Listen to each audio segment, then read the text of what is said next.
So, as an introduction, it has been quietly introduced today, the support and the outcome of LVAD in our dying patients and as an end-stage heart failure.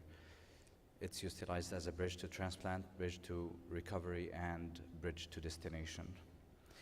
And as mentioned by my previous colleagues, multiple comorbidities happening with the implantation of such device. One of the complications is infection, and infection can be of two types, either bloodstream infection, which is usually led when it's with untreated driveline infection, or just simply a driveline infection. And when it goes severe, it leads to mortality, and this would definitely lower the patient's quality of life, as been described in the literature.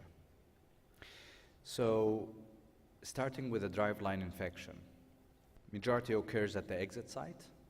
So it could be superficial only, and this could be due to dislocation of the driveline. It could be traction on the driveline, a trauma, low healing process, or it could spread deeper. Driveline infection might be easily included or induced, and this is with careless wound care perioperatively and postoperatively. Driveline infection are thought to be as of a high risk for inducing the bloodstream infection. And of course, we know that this can reach up to 50% of mortality. A lot of literature has clarified the type of infections, mainly the skin flora, and skin flora are gram-positive cocci, which is Staphylococcus species. This bloodstream infection, continuous blood flow, the diagnostic and implication. It basically mentioned that within the 200 patients here, 60% almost experienced the infection. 30% had the driveline infection, and 60% had deep wound infection of these 30%. So total 1/3 of these patients has developed bloodstream infection. And we in King Faisal even experienced that, and it's a devastating complication that can lead into mortality, because it leads into severe vasoplegia and low blood pressure, despite the fact you can give whatever vasopressors. We just simply lose the patient and lose the perfusion in the organ. So there is no way that to recover that patient, whether you put an RVAD, LVAD, or ECMO. It's simply it. And that's 1/3 of the series in this patient. Untreated driveline infection can lead to pocket infection, but not necessarily. Pocket infection can be happening without a driveline infection. And we had one patient who was performed in our hospital with less invasive approach, and he had pocket wound infection, or deep pocket infection that was over months on antibiotics. So it is a continuous driveline infection which developed, and the suspicion of pocket infection can be once there is a persistent positive culture, which was in our case, it was serratia. And it was constant, and it was purulent discharges coming out through the chest drain site or the previous chest drain site, because it always happened after a month or two, or even sometimes late, 6 months later. They're present with broad clinical signs of sepsis. So it's like endocarditis, low-grade fever, some pain, Osler nose, Janeway's nodules, splinter hemorrhage. And at that time, you need to send, when you have the suspicion, you need to send at least 2 sets of blood culture, and you need to do CT scan, you need to do ultrasounds, you need to look for fluids, if there are fluids accumulation, because that's associated with abscess and associated with infection, deep wound infection and pocket line. and further scanning, which can confirm these diagnosis, as in PET scan has been quite recommended in pocket infection. What are management? As any abscess or deep wound abscess, it's surgical drainage. So we give antibiotic, we give broad spectrum antibiotic, and I will be talking about the kind of antibiotics. We debride, we drain, and we do lavage. So we wash and irrigate with normal saline, and we adopted a technique in King Faisal where we add Vanco and bacitracin into normal saline and just wash 4 or 5 liters the deep pocket. The effect of post-LVAD implantation, LVAD patients with bloodstream were significantly associated with increased in-hospital mortality. Bloodstream infection after LVAD implantation had significant high rate of reoperating for bleeding and renal failure, dialysis, and even multi-organ failure. It was also associated with malnutrition, which related to poor outcome. Significantly higher rate of thromboembolic events and complication driven by, of course, neurological dysfunction and what was described earlier, pump thrombosis. So the infection and uncontrolled infection can lead into deeper infection, which can lead into a major complication that needs to be crucially controlled. This is another paper talking about the importance of infection, and it can lead, which is one of the major causes of death even after heart transplantation, after transplanting these patients. So the criteria of bloodstream and surgical sites infection, early diagnosis is quite important. So we look at the signs and symptoms. We look at the pain or fever, increase in WBCs, if there are any purulent discharges by any wound, surgical wound, if there was an obtained blood culture and it was positive, and we, of course, need to proceed with the procalcitonin, which has been proven to be a good indication for presence of infection when it's above 0.5. So the American College of Chest Physician and also the Society of Critical Care Medicine has done a criteria, which is simply a presence of 2 or more, temperature above 38, high-grade fever, or even very low hypothermia below 36. Heart rate, of course, tachycardia, tachypnea above 20, and or less hypoxia, or also the presence of leukocytosis, or even when the WC is below 4,000. That's when the bone marrow is being depressed due to severe sepsis. This is we have to keep in our mind. HICPAC, Hospital Infection Control Practices Advisory Committee. Again, they look at the purulent discharges from the exit site or the pocket site or the chest drain site, basically what we had. We have to try to isolate the organisms by the cultures, whether from the pocket, whether from the wound, whether from the chest drain, and if there is any abscess involving the drive lines or the pocket.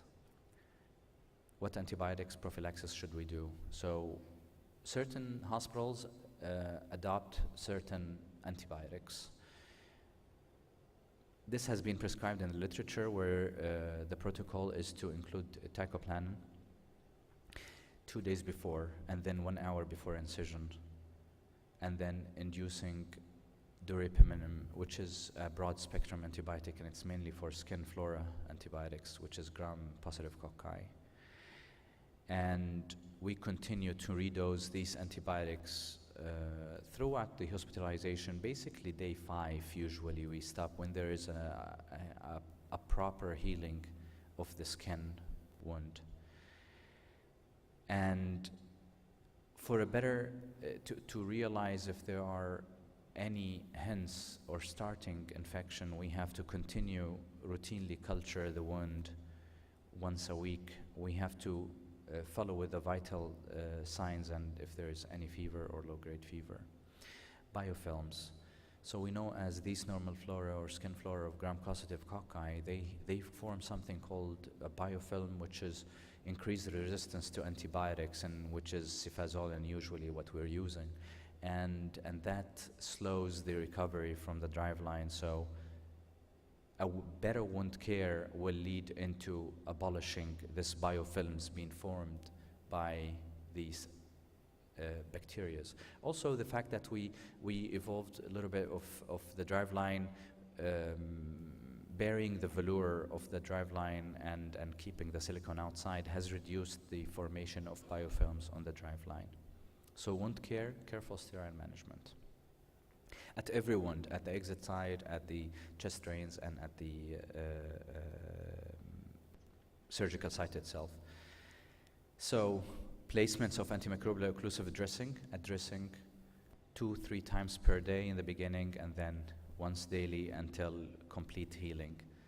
It is extremely crucial to make sure there are no moist formation in the wound. So keep it dry, and if the patient takes a shower, then cover it with Opsite. Make sure that he doesn't shower the first 3 days, and then every 3 days, and you do dressing after post-shower. If the Driveline infection has progressed to moist granulation, then you can use silver nitrate, which also we adopt that in King Faisal. Debridement, of course, only left for uncontrolled, untreated, or persistent Driveline infection. We start with antibiotic and follow it up with multiple cultures. And if it persists or gapes, start to gapes and open and goes deeper with less healthy tissue, more granulation, pussy, and necrotic, then we have to debride it. VAC insertion is amazing. As a matter of fact, this is the way where we did with our deep pocket infection patient. He stayed over 2 months with antibiotics, and we put him on VAC for 2 months until he was transplanted. So this is a paper from Italy that says they have adopted a certain technique, which pretty much now all hospitals are doing, fixating the Driveline, not to completely immobilize it. And when they did, they had 0 infection rate. This is the way they do it. And they certainly lock at 5 centimeter or 2 to 3 inches beyond the exit site. They lock it with a plastic lock. In King Faisal, we do dressing 3 times a day, then we do daily dressing, then we do a dressing per 3 days, and post-shower, we give the patient the kit, a full kit containing every single thing he wants to have to keep his wound clear at all time. So antibiotic when there is an infection. It differs from hospitals. So cefazolin, teicoplanin, and antibiotics that covers for Staphylococcus. If there is a continuous infection over a month, then we can continue with cefazolin and alternate to avoid resistance. If there are resistance with MRSA, then we go for vancomycin mainly. And of course, monitoring with the culture is quite important, and alternating with antibiotic is quite important. I might need an extension, if you don't mind, for the, please. This is another paper just to say the importance of an early and appropriate intervention with antibiotics and wound care to overcome the infection. Independent factors for Driveline infection. Obesity is one of them.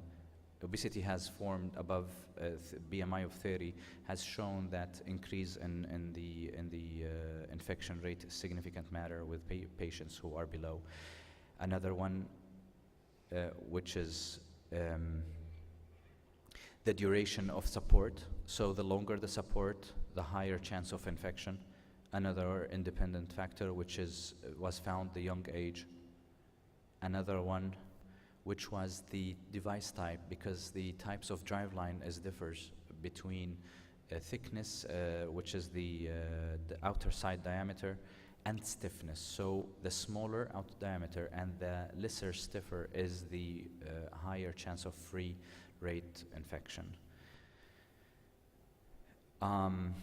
Another study talked about the angulation. So if you increase the angulation of the skin, increases the chances. And of course, because the mobilization increases furthermore of the driveline, and mobilization leads into lack of healing, hence infection. Lastly is the deficiency of vitamin D as well. So other literature talked about the similarity of infection rate between centrifugal and axial pump. Other literature talked about late driveline infection developed in patient, which is in quarter of these patients develops after 6 months of support. Other literature talked about different devices that do not have infection due to the fact that they have a rigid fixation on the scalp, like Jarvik 2000, and heavily vascularized scalp that avoids the infection. And of course, when you have freedom of infection, it increases the survival. So the velour versus the silicone as well, it has been documented. This paper is just to show that despite the fact that we're evolving with our devices, it's still the rate of infection is high, and in HeartMate 3 here, documented by Schmero and his colleague, reaching a quarter of the patients with infection. Extended complication has been also, this paper from Germany, Rhine-Alps. This patient has been transplanted and 9 months later discovered to have an infection in the transplant because the outflow graft was attached to the descending aorta at the site of the anastomosis of the distal aorta to the native.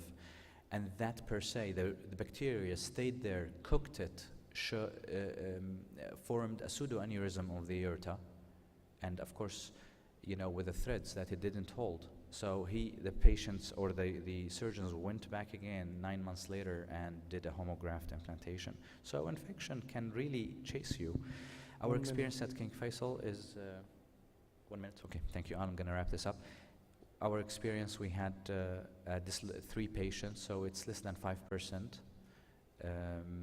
One patient is due to dislocation. He simply gave up on his VAD and he pulled it out. He tried to pull the driveline out, so he developed MRSA, and we debrided it. And another patient who even tried to cut his driveline, as we can see here. So as we know that infection can affect the quality of life, and which can affect the ambulation, the quality of life gets affected by all sorts of complication, and it's involved here. Infection of driveline and pump pocket is one of them. As per the publication, infection which has the highest rate of 22%. And even for readmission, so infection can increase the rehospitalization, which also can affect the quality of life. To conclude, in the current state of mechanical circulatory support technology, better risk status at implant provides limited or no protection against serious adverse events. Interaction between survival, adverse events, and life satisfaction, decision about medical therapy versus transplant versus VAD therapy, the need for quantification. So LVAD infection, number 1, comes with the skin flora. Check for the driveline infection, treat it properly before it leads into a deeper wound infection, which can lead into bloodstream infection and increase the mortality. Thank you very much.